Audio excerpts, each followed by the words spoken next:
ஊராட்சியின் பெற்றோர்கள் அனைவருக்கும் நம்முடைய ஊராட்சி ஒன்றிய ஆரம்ப பள்ளியின் சார்பாக அன்பான பணிவான வணக்கத்தை தெரிவித்துக் கொள்கிறேன்.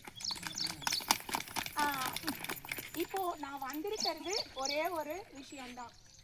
நம்ம ஒவ்வொரு அரசு பள்ளிக்கூடத்திலையும் எஸ்எம்சி மறு கட்டமைப்பு தேர்தல் நடக்க போகுது. அந்த தேர்தலுக்கு முன்னாடி வர்ற சனிக்கிழமை 29ஆம் தேதி அந்தந்த அரசு பள்ளிக்கூடங்கள்ல காலை 10 மணிக்கு மேல பெற்றோர்களுக்கான விழிப்புணர்வு கூட்டம் நடக்குது. அதுல நீங்க எல்லாரும் போயிட்டு கலந்துக்கணும். ஏன்னா எஸ்எம்சி என்றால் என்ன, அதனுடைய பொறுப்பு என்ன, அவங்க பள்ளிக்கூடத்துக்கு என்னெல்லாம் அவங்களுடைய கடமை செய்ய வேண்டியது இருக்கு அப்படிங்கறது எல்லாமே அந்த கூட்டத்துக்கு போனீங்கன்னா தெரியும். அதுல நீங்களே கூட தேர்தல்ல நான் தலைவரா நிக்கிறேன், எனக்கெல்லாம் ஓட்டு போடுங்க, நம்ம பள்ளிக்கூடத்துக்கு இப்படி எல்லாம் வளர்ச்சி திட்டங்கள் செய்யலாம், குழந்தைங்க படிக்கல அதுக்கு இன்னும் டீச்சர் போடணுமா, அந்தந்த பள்ளிக்கூடத்துக்குடைய தேவைக்கு ஏற்றாற் போல அங்க போய் பேசுறதுக்காக தான் முக்கியமா கல்வித்துறையில இந்த கூட்டத்தை ஏற்பாடு பண்ணியிருக்காங்க. அதனால நீங்க எல்லாரும் எங்க போனோம், அரசு பள்ளிக்கூடம். உங்க குழந்தைங்க எங்க படிக்குதோ, இப்ப எங்க ஸ்கூல் வந்து பிரைமரி ஸ்கூலு, அந்த பேரண்ட் எங்களுக்கு வந்துருவாங்க. உங்க குழந்தைங்க ஹை ஸ்கூலா இருக்கலாம், ஹையர் செகண்டரியா இருக்கலாம். அப்போ அந்தந்த பேரண்ட் அவங்க ஸ்கூலுக்கு போகணும், இந்த மறு கட்டமைப்பு என்ன சொல்றாங்கன்னு கேட்கணும். அதுக்கப்புறமா பாத்தீங்கன்னா செப்டம்பர் 9ல இருந்து ஒவ்வொரு வாரமும் தேர்தல் நடக்குது. ஃபர்ஸ்ட் பிரைமரிக்கு நடக்குது, அதுக்கப்புறம் ஹை ஸ்கூலு, கடைசியா ஹையர் செகண்டரி ஸ்கூலுக்கு நடக்குது. இந்த தேர்தல் ஏன் நடக்குதுன்னா அரசு பள்ளி உங்க பள்ளிக்கூடம். ஆனா அதாவது உங்களுக்கு இது வரைக்கும் சொல்லியிருக்காங்களா இல்லையான்னு தெரியல. இப்போ பிரைவேட் ஸ்கூல்னா அதை யார் நிர்வாகம் பண்றாங்க? எத்தனை பேர் பச்சவங்க இருக்கீங்க, ஏரி வேலையில எவ்வளவு பேச்சு பேசுறீங்க. அந்த மாதிரி தானே நான் பேசுறேன். நான் என்ன தமிழ்ல உங்களுக்கு நான் சொல்ல வருவது என்னவென்றால் அப்படி நான் பேசுறேன், இந்த மாதிரி தானே பேசுறேன் நான். அதுதான் இப்போ ஸ்கூல் சொல்லிட்டாங்க. நீங்க வந்தா சாயங்காலம் 1 மணி நேரம் சொல்லி தரேன், அதுக்கப்புறம் உங்களை நான் எம்எல்ஏவே ஆக்கிடுவேன், தெரியுமா? சரிதானே? அவ்வளவு விஷயம் இருக்குது. சரி, தனியார் பள்ளிக்கூடத்தை யார் நிர்வாகம் பண்றாங்க சொல்லுங்க. யாருமா நிர்வாகம் பண்றாங்க? நாங்களா?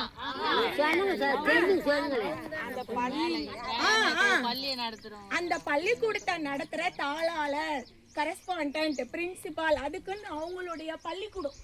இப்ப எப்படி நம்ம வச்சிருக்கோம் வந்து வேலை செய்யறாங்கன்னு சொல்றோம் இல்லையா? பிரைவேட் ஸ்கூல்ல முதலாளிகள் சொல்றோம், அவங்க எல்லாம் ஏதோ ஒரு நிறுவனத்தை நடத்துற மாதிரி கார்பரேட் மாதிரி அவங்க நடத்துறாங்க. அதை நம்ம ஃபீஸ் கட்டி படிக்க வைக்கிறோம். அதுக்கு அந்த தாளாளரோ அல்லது பிரின்சிபலோ அவங்களதான் நம்ம பொறுப்புன்னு சொல்லுவோம். அவங்க அந்த பள்ளிக்கூடத்தை நிர்வாகம் பண்றாங்கன்னு சொல்றோம். அரசு பள்ளிக்கூடத்தை யார் நிர்வாகம் பண்றாங்க? கவர்மெண்டா, மக்களா? கரெக்டா சொல்லுங்க. அந்த ஸ்கூல்ல இருக்கிற டீச்சரா? அப்புறம் வெரி குட், நல்லா சொல்றீங்க. டீச்சரு, கவர்மெண்ட், அப்புறம் மக்கள் எல்லாரும். அந்த மக்கள் எல்லாரும்ன்றவங்க யார் தெரியுமா? யாரு? உங்களுக்கு அந்த பொறுப்பு, அந்த அதிகாரம் எதன் மூலமா கொடுத்திருக்காங்க தெரியுமா? யாருக்காவது தெரியாதானே? அதுக்காக தான் இந்த எஸ்எம்சி பள்ளியை அந்த ஊராட்சியில் இருக்கின்ற பெற்றோர்கள், அந்த பள்ளிக்கூடத்துல படிக்கிற பெற்றோர்கள் 75% கட்டாயம் நீங்க பள்ளிக்கூடத்துக்கு போகணும். சும்மா சொன்னா போவீங்களா? போக மாட்டீங்க. உங்களுக்காக நம்முடைய கல்வி உரிமை சட்டத்துல எஸ்எம்சின்னு ஒரு விதியை எழுதி வச்சிருக்காங்க. நீங்க என்ன பண்ணணும்னா, கண்ணெல்லாம் எரிஞ்சு இந்த வேக்காட்டுல தண்ணி வருது, கரெக்டா? அதேதான், ரைட். ஆச்சா, இது மட்டும் தான் சொல்ல வரேன். இந்த அரசு பள்ளிகளை யார் நிர்வகிக்கணும், பாத்துக்கணும், அதிகாரம் கொடுத்திருக்காங்க, பொறுப்பு எல்லாமே பள்ளி மேலாண்மை குழுக்கு தான் கொடுத்திருக்காங்க. அப்போ நீங்க எல்லாரும் போயிட்டு பள்ளிக்கூடத்துக்கு என்னெல்லாம் தேவை, பள்ளிக்கூடத்தினுடைய அடிப்படை வசதிகள்லாம் இருக்கா, குழந்தைகள் நல்லா படிக்கிறாங்களா, எல்லாத்தையுமே நீங்க கேள்வி கேட்க முடியும். கேள்வினா அவங்கள போய் அதிகாரம் பண்றோன்றது அப்படி கிடையாது. அவங்கள கண்காணிக்கலாம், அவங்களுக்கு நீங்க உதவியா இருக்கலாம். இப்ப எந்த ஒரு திட்டம் எழுதினாலும் அந்த திட்டத்துக்கு நீங்க கையெழுத்து போட்டாதான் அது கவர்மெண்ட்ல ஆப்ல ஏத்துவாங்க. 24 பேர் இந்த குழுல இருக்காங்க. உங்க அக்கா பக்கம் இருக்கிறவங்க எல்லார்கிட்டையும் என்ன தயவு செய்து நீங்க இந்த கூட்டத்துக்கு போங்க. அந்த பள்ளிக்கூடத்தை நிர்வகிக்கிறது யாருன்னா உங்களை மாதிரி பெற்றோர். இது வரைக்கும் எத்தனை பேருக்கு இது தெரியும்? அரசு பள்ளிக்கூடம், மக்கள் பள்ளிக்கூடம் அப்படின்னு உங்க எத்தனை பேருக்கு தெரியும்? டீச்சர் நடத்தல.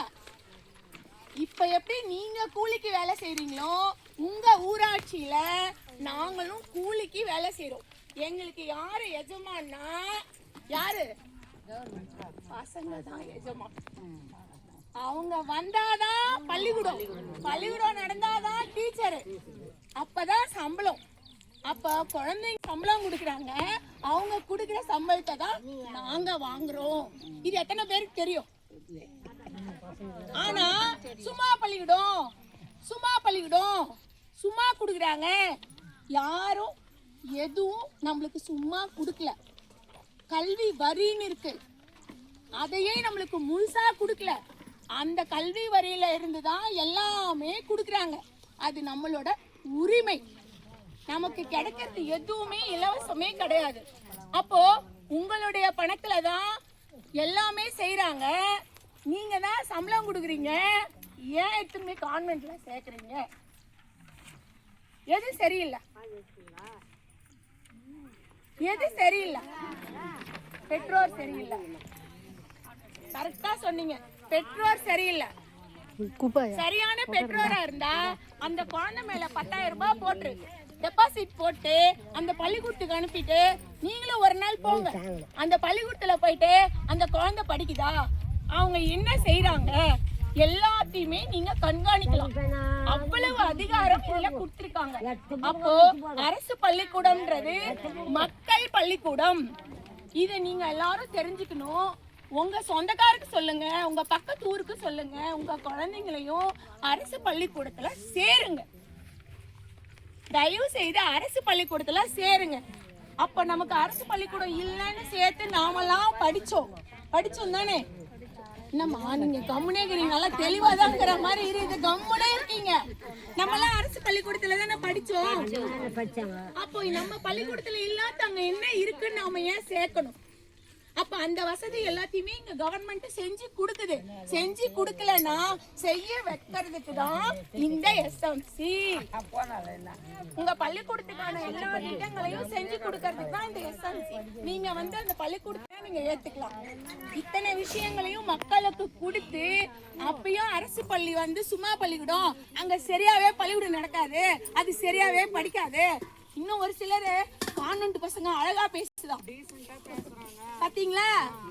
கவர்மெண்ட் பசங்க சரியா பேசலையும். யார் சொல்லுங்க? நாங்க தான் பேசுறீங்க உட்காரு சொல்றோம்.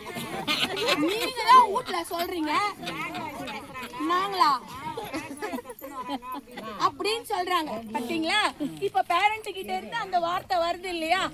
வீட்டுல திட்டுவீங்களா, டீச்சரு பள்ளிக்கூடத்துல திட்டுவாங்களா? அது மாதிரி ஒரு குழந்தை அசிங்கமா பேசுதுமா, அது நம்மளுக்கு தான் அசிங்கம்னு தெரியுது.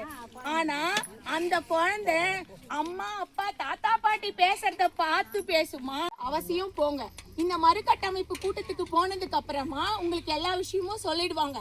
அதுக்கப்புறமா 9ஆம் தேதியில இருந்து ஒரு வாரமும் பள்ளிக்கூடங்கள்ல மறு கட்டமைப்பு தேர்தல் நடக்குது. அதுலயும் நீங்க போயிட்டு கலந்துக்கோங்க. உங்கள் பள்ளி அரசு பள்ளி, அரசு பள்ளி மக்கள் பள்ளி. அதனால எந்த அரசு பள்ளியும் மூடாம பாத்துக்கணும்னா அது உங்க கையில தான் இருக்கு. ஒரு கோயில் மூடனா கூட பக்கத்து ஊர்ல போயிடலாம். வசதியே இல்லாத குழந்தை எங்க போய் படிக்கும்? அப்ப அந்த காலத்துல நாம எல்லாரும் அரசு பள்ளிக்கூடம் இருக்கவே தான் படிச்சுட்டு வந்தோம். ஆனா இன்னைக்கு பணம் இருக்கிறவங்க அங்க சேர்த்துட்டாங்க. பசங்க கம்மி ஆயிட்டாங்கன்னா அரசு பள்ளிகள் மூடிட்டு இந்த கூட்டத்தில் கலந்து கொள்ளுமாறு பள்ளி கல்வித்துறையின் சார்பாக கேட்டுக்கொள்கிறோம். நன்றி நன்றி நன்றி நன்றிமா, நன்றிமா, எல்லாருக்கும் நன்றி. செம்ம வெயில். நீ